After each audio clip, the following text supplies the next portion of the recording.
Good afternoon, everybody. Thank you for joining us. I see that we have a group of applicants and prospective applicants joining us here today. I'm just going to give it one more minute just to ensure everybody can join us, and then we'll get started shortly after. Hello, everyone.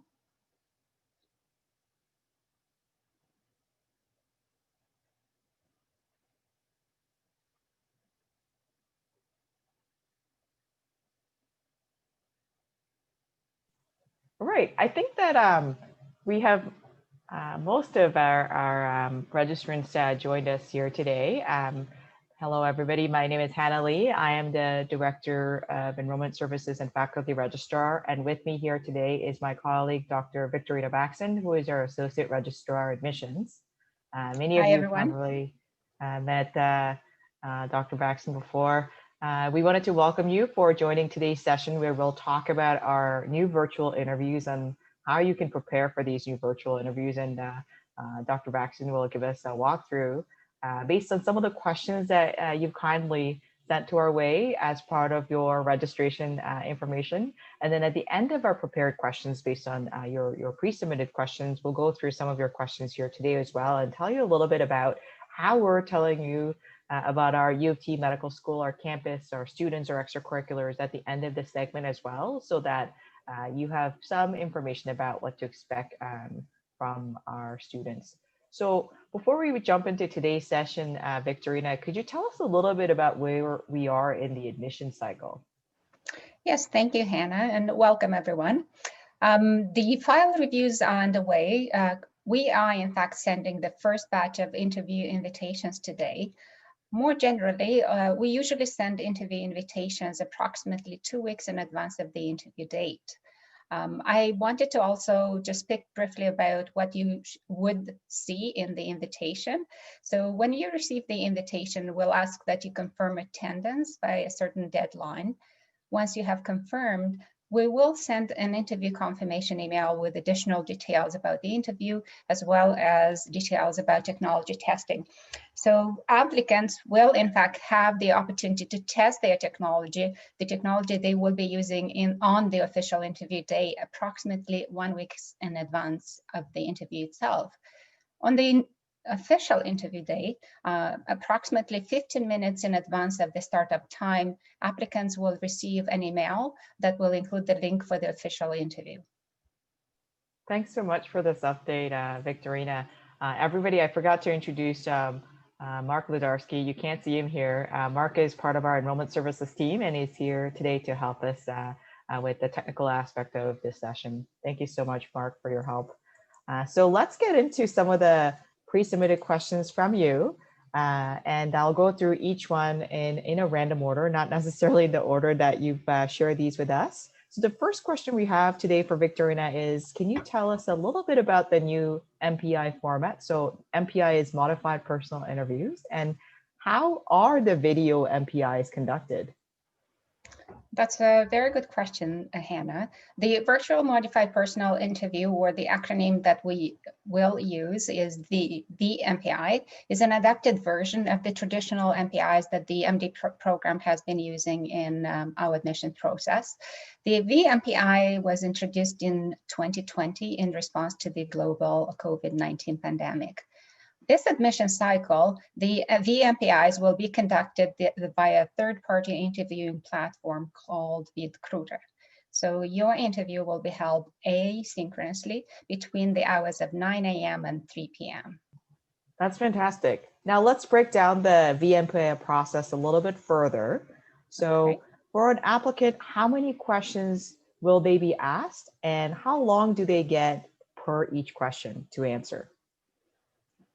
The VMPI will consist of 4 brief consecutive interview questions, similar to the in-person interviews that some of you might be familiar with. Applicants will be guided through the process with instructions on the screen. And in terms of timing, candidates will have 3 minutes to read the interview question and think about the response. Then they will have 5 minutes to record their answer. And there will be a 5-minute break between interview questions. So this timing and steps will be the same for all the interview questions. That sounds great. So instead of our traditional way where a medical student volunteer will guide you from one station to the next with our intercom announcement, you'll see the instructions as you go through the interview process right on the VidCutter system. That's fantastic. So Exactly. the key question of the day is then, how long will it take someone to complete their interviews in total? Yes, indeed. It's a very good question. It will take approximately 1 hour to complete the entire interview. So we advise that you plan approximately 1 hour, even more, of uninterrupted time during the interview day. That's great. Very similar to the traditional interview style, I Very must say. similar indeed.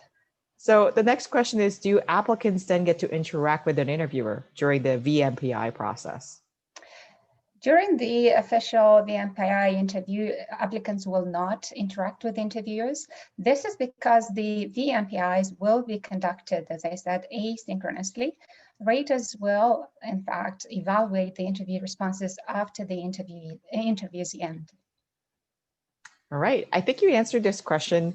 And so I'm just going to read the question and just repeat what Victorina has shared with everybody. The question was, will applicants get some time to think about the question before they begin to record their response? And Victorina has shared with us earlier that yes, absolutely. You will have 3 minutes to read and think about your response before beginning the process. So how many times then, Victorina, can an applicant record their response to a question? Applicants will have one attempt to record their interview answer. This is in line and similar to the in-person interviews that we used to conduct. Fantastic. So now that we're talking about question, let's get into more details about question itself. So what type of questions does U of T normally ask during the interviews? Indeed, it's a really good question again. Similar to past years, the questions asked in the interviews are closely connected to the faculty's mission and values and attribute clusters as described on our website. So if you haven't done that yet, please do have a look at our website to become familiar with this. Fantastic. And then next question is the same as the one that Abby from our question and answer box has asked. Can I take notes during the VMPI process? You will, as I said before, you will have 3 minutes to read and think about the response. You may not have time to take notes, but you could jot them down if that makes you feel more comfortable. Perfect. Thank you so much. Is there a dress code for the VMPIs? Well, similar to in-person interviews, I would advise that you dressed in a way that you would normally for an official admissions interview. That's a good suggestion, except for probably your pants and shoes, right? Because most of us, when we're doing our online interview, you'll normally see the top only. And so exactly what you see right now on the screen. So technically, this is an example of how the recording would happen. That's fantastic. And so now let's actually turn this around a little bit to the side of the rating itself. So how are interviewers instructed to assess our candidates? Interviews, again, similar to what we did in the past, provided training on how to evaluate the responses, and they are instructed to assess candidates' responses in connection to MD's program competences and attribute clusters. So don't forget then before you start the interviews to review the attribute clusters we do have online, just to make sure that as you think about some of your responses over the next couple months, that you are really clear and familiar with these attribute clusters. Now, the next question is on conflict of interest. This sometimes occurs in person during the in-person interview as well. What if a rater recognizes an applicant? Conflict of interest part of our training, and if when reviewing a particular recording, the rater identifies the person, they would contact us and the recording will be assigned to a different interviewer or rater. Fantastic. Now let's get into the technical side of the VMPIs. So this year we're using a new third-party platform called VidCutter. So during the interview, what if applicants face technical difficulties? What should they do? If applicants encounter technical difficulties during the official interview days, we advise that they follow 2 steps. Step 1, reach out to the VidCruiter support team via the chat function on the screen itself, and VidCruiter will help with strictly technical questions. And step 2, applicants must do a screenshot to capture the problem, and only after completing the interview session, all 4 questions and responses, they need to provide the screenshot that they took with an explanation of the issue to our email address, md.applicants@utoronto.ca. So that's, we have 2 steps, and we will review any such emails during our admissions panel reviews. Thank you. So very similar to the traditional style, I hear that you complete your interview, and anytime you had encountered issues or questions, you can always contact our admissions team afterwards with some of the screenshots. So Yes. now in terms of the prep itself, Victorina, from your experience, what are some common mistakes an applicant could make when participating in the video interviews? That's really a good question. A few common mistakes that we observed from last year is at times applicants do not adjust the volume on their device when recording their responses, or they may decide to switch devices last minute. They would not use the device that they tested during the technology testing period. And one other mistake that is quite common is that applicants forget that being able to follow instructions on time are part of the assessment itself. That's actually an excellent point. I myself this morning, all of a sudden changed the headphone that I wanted to use for today's chat. And I had quite a struggle before we started the session today. So that's a fantastic advice. I encourage everybody to take advantage of all the testing that you can, just to make sure that you're absolutely prepared. So now let's talk a little bit about preparing for the questions themselves. So for applicants, what should they do to prepare for the VMPIs? And in particular, how should their preparation for virtual MPI differ from their preparation for traditional in-person MPIs? In fact, Hannah, preparing for the VMPIs is not different from preparing for traditional in-person MPIs. So if they could then go back and think about some of the resources and ways to prepare for the traditional MPIs, what are some specific interview preparation resources that you would recommend to our students and applicants here today? As you receive communications from us, please pay attention to those that point to various online activities that we are planning. Details about them will be provided separately as the preparation unfolds. And similar to past admission cycles, applicants can visit a designated website that we have. It is www.uoftmedadmissions.com for tips from current students on how to prepare for the interview. And that website, in fact, contains information about the medical program at U of T, the curriculum, student life, and more. So resources that are available online, please take advantage of those. Thank you so much, Victorina. And I've just shared the link with you in the chat box as well.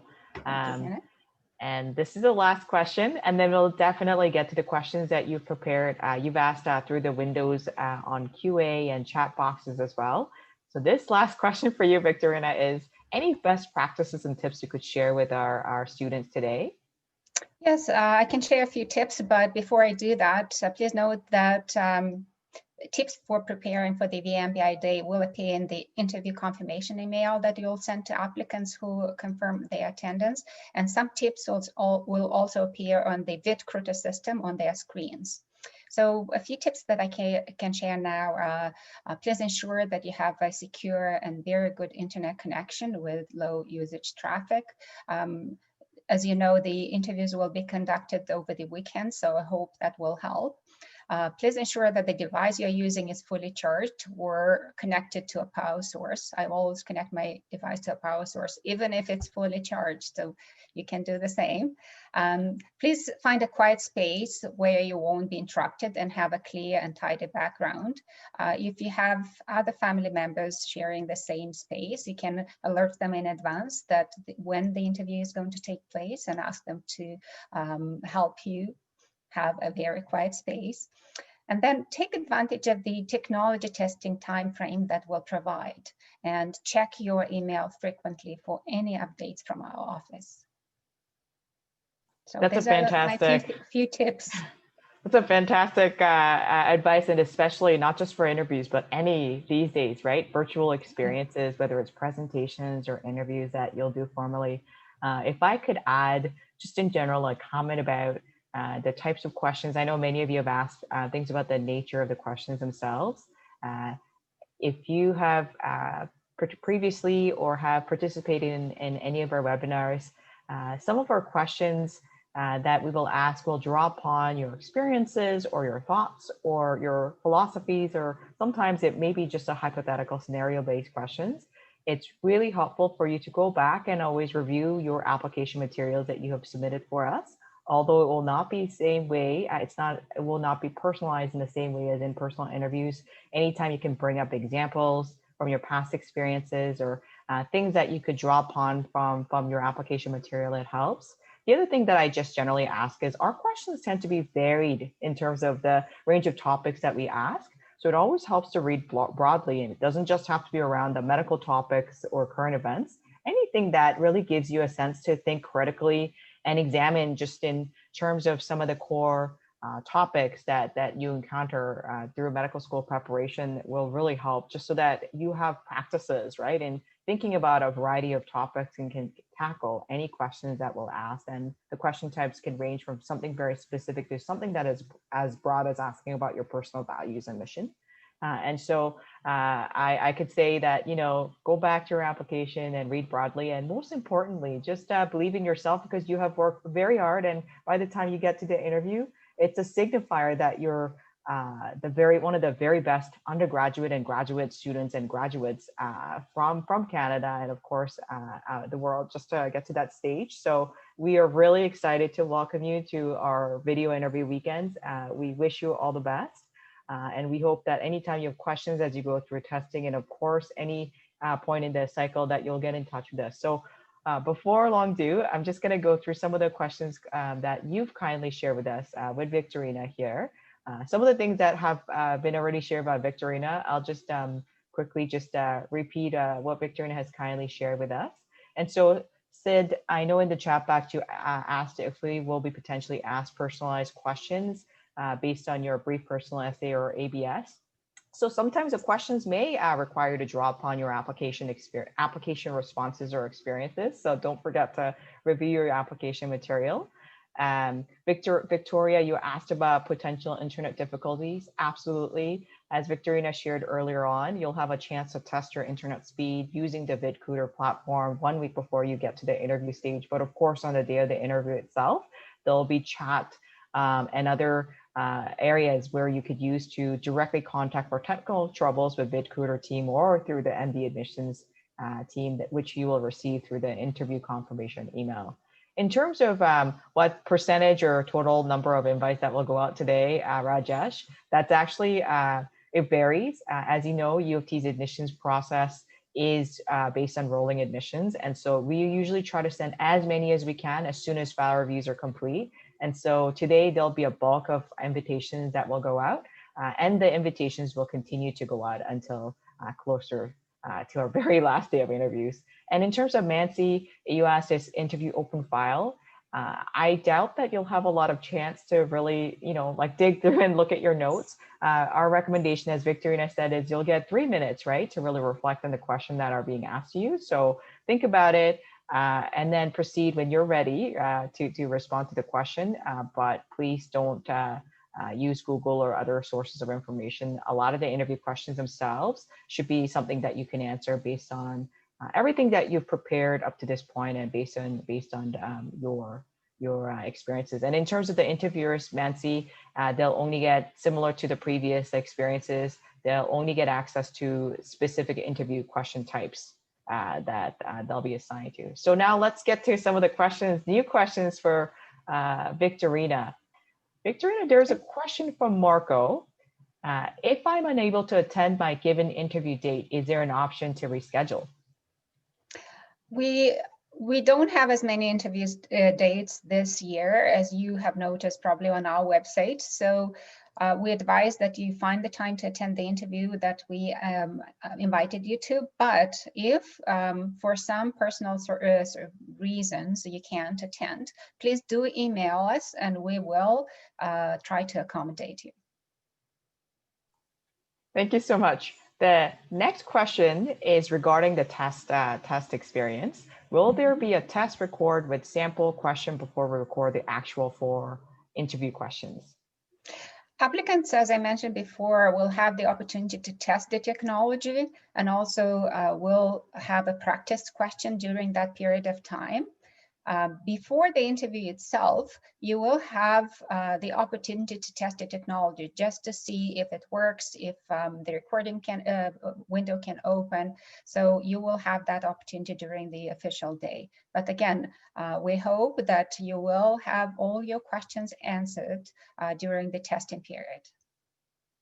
Excellent. So I don't know if you can answer this question. This question is from Dana. How will the MD-PhD interviews work this year?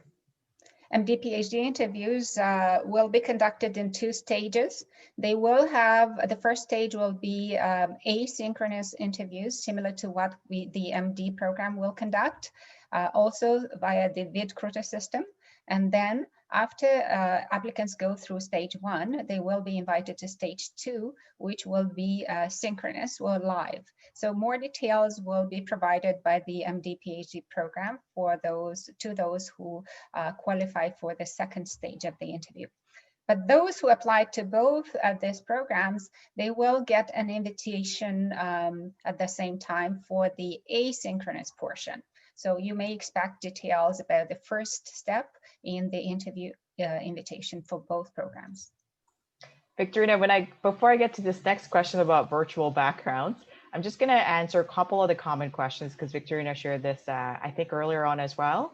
Many students asked about will everybody get the same questions? No, it will be randomly selected based on the interview. So you will not all answer the same questions. And so I hope that answers your question. In terms of the background itself, Victorina, can applicants use a virtual background? I think they can. I mean, I'm using it now. I don't see a reason why they cannot, but I'm not sure. Well, this is a good question. Maybe you can come back to us in an email and we'll confirm with VidCruiter. From my own testing, I didn't select a virtual background and I didn't see that option, but we can get back to those who are interested into finding the response via an email. That's a good question. Generally, if you have a slower internet speed, you may want to test when you're doing your test whether it has any glitches when you use a regular plain white background in your just against a wall in your home, or when you use a virtual background, because it does take a little bit more gigabytes, I think, when you use a virtual background. So Victorina, this next question is about what happens after interview. After the interview, what factors are taken into consideration for final admissions decision?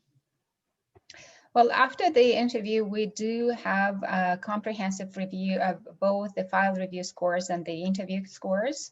And we do take into account the recommendations from our raters. And then we come up with a decision on the final, list of applicants who will be receiving an offer. So both academic and non-academic, and also the interview scores are factored in. Right, and this is a good comment. I think we've said this on a couple of occasions. Your file review and your interview scores have the same value at the end for our final decisions. And so everything that you've submitted and you've worked hard toward in the cycle will count towards your final decision. So now let's talk about the final decisions. Victorina, when will applicants begin to hear about their refusals? We will send out the refusals, hopefully in the last few weeks of January, early February.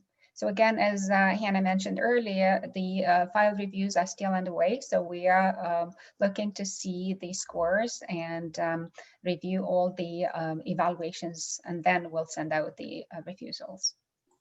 Thank you so much, Victorina. I'm just for today's session, because we're focusing on virtual interview preparation, we're going to be focusing next 5 questions on the virtual interview prep itself. I know many of you have asked questions around GPA and rating. Please kindly send us those questions through our md.applicants email address that you've been interacting with us all throughout the cycle, and we'll be sure to get back to you about your special circumstances.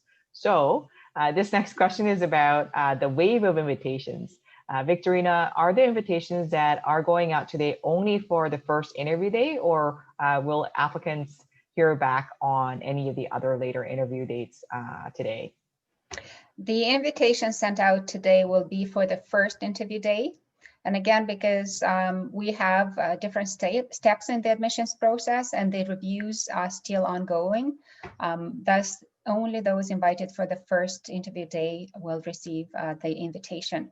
That doesn't mean that these are the top, or there is some kind of ranking at this time, because we do send out the invitations on a rolling basis. And as I mentioned before, we project to send invitations 2 weeks in advance, at least 2 weeks in advance of each of the interview day. Thank you so much. And Michael, you asked a question about interviewers' access to your application materials. And as Victorina shared earlier on, all of our assessments are completed using multiple independent sampling. And so they will be assessing just your interview question itself and nothing else. So the next question was on technical difficulties. As Victorina has shared, anytime you encounter difficulties, please take a screenshot and follow up with the admissions team after the full interview is completed. So there's quite a bit of next questions just around the weighting of the interview score toward the final decision. It's the same, it accounts for 50% of the final admissions decision score. And I know there are some questions about the differences between MMI versus MPI. Because our school, we organized the MPI process and not MMIs. You may want to take a quick peek at the MMI descriptions and the MPI descriptions just to get a sense on what makes the two processes and formats different. What we will do over the next little bit is, based on today's video seminar, we'll be putting together a brief blog posting that directs you to some of the resources that we spoke to in regards to preparing for the VMPI, so that you'll have the best resources at hand as you think about your interview day. And so I think I'll ask two more questions, Victorina. This is just regarding the interview reviewers. Do interview reviewers get to replay the interview recordings? Yes, they will have the opportunity to listen and view the recording a few times after they provide the scores. Okay, that's go back and re-review them if they need to, because they will have a time frame within which to review the video recordings. So there are a few steps involved, and yes, again, they will have the opportunity to replay. Fantastic. And so this is a good question as well. I had this question earlier too. For each MPI question, are applicants able to start their response recordings sooner than 3 minutes that you spoke about? Yes, I think they can, because when you open when you log into the VidCruiter system or access it more accurately via link, you will see prompts on the screen, and simply follow those prompts. You'll see the timer for the 3 minutes, and then you'll see you'll click start recording, and then the recording will start. So it's all timed. And please note, the interview itself, the whole cycle is timed. So stay within the time frame that you will see on the screen. I mentioned a 5-minute break between questions. If you need to take that break, you are welcome to, but those 5 minutes, you have to time them yourself, right? Because there is no timer for the break. But as you click that recording button, you will see the timing. Yes. And absolutely, it's great to hear that they could proceed earlier if applicants are ready to jump into their questions. Some of the questions, absolutely, you need all 3 minutes. Sometimes you may not. So everything is going to be timed and on the screen. So just follow the instructions. During the testing, you will have the opportunity to see exactly what you will face during the official interview day. So I hope that will be really helpful to address questions or concerns. Sounds like a really streamlined process using VidCruiter. I'm excited to see how it goes myself on the Feb 6. So thank you so much, everybody, for just sharing your questions before this session and during this session. I did want to share one final note about our campus tours and some of the virtual events you normally would come to our campus to interact with our students, our staff, our faculty, so that you could get to know a little bit more about U of T's medical school. So I know one of the key concerns that a couple of you have asked us is from watching and learning about the previous interview process, you understand that there is an in-person event where students could interact with applicants, and applicants can really ask about like the experiences, right, of what it's like to be a medical student at U of T. We will absolutely replicate this experience for you virtually. We're just right now in the final stages of confirming some of the timelines. We'll make sure that as you receive confirmations of interview invitations and get more details around the testing instructions, you'll be provided with a follow-up information related to our virtual event. We want to make sure that after your interview day, you have an absolute chance to interact with our current students, watch your admissions video, ask questions about the financial aid that U of T has to offer, any questions about selecting campus preferences as well. And we'll make sure to have both the student and staff representation just to make sure that all of these questions can be covered. A quick note, we do have an extensive financial aid package here at U of T. We're proud to have just over $6 million that we disperse every year to help our students in need. And this will be absolutely one of the key topics that we will be covering at our financial aid and campus session that will be organized just after the interview day. And all the students will have a chance to either participate in person or afterwards, and we'll have many sessions to ensure that you'll have the best information before you make the campus preference selections. So I think this is the end of everything that we've prepared for today. Thank you so much, everybody, for attending this session. Thank you so much, Victorina and Mark, for helping and guiding our applicants through some of the newer challenges of the new VMPI process. I just wanted to remind everybody that today's session has been recorded, and we will make this available on our MD Programs YouTube channel, and we'll also make sure to link this on our blog posting that will be available next Friday as well. So anything else to add, Victorina? Well, again, I would like to thank everyone to joining today, and please just keep an eye on your email. And when you receive communications from us, please read them carefully, because instructions will be provided, and we're providing very detailed, comprehensive instructions and information. As long as you read them carefully, I think you should be all set for the official interview day. Thank you so much, Victorina. And I know many of you may have missed the beginning half. Some of the questions that you have asked, it will be covered there. Anything else, don't forget to reach out to our admissions team at md.applicants@utoronto.ca. Otherwise, I wish you a wonderful weekend. I hope you get some time to rest and take care of yourself before the big interview day comes. Take care and goodbye, everybody. Best of luck.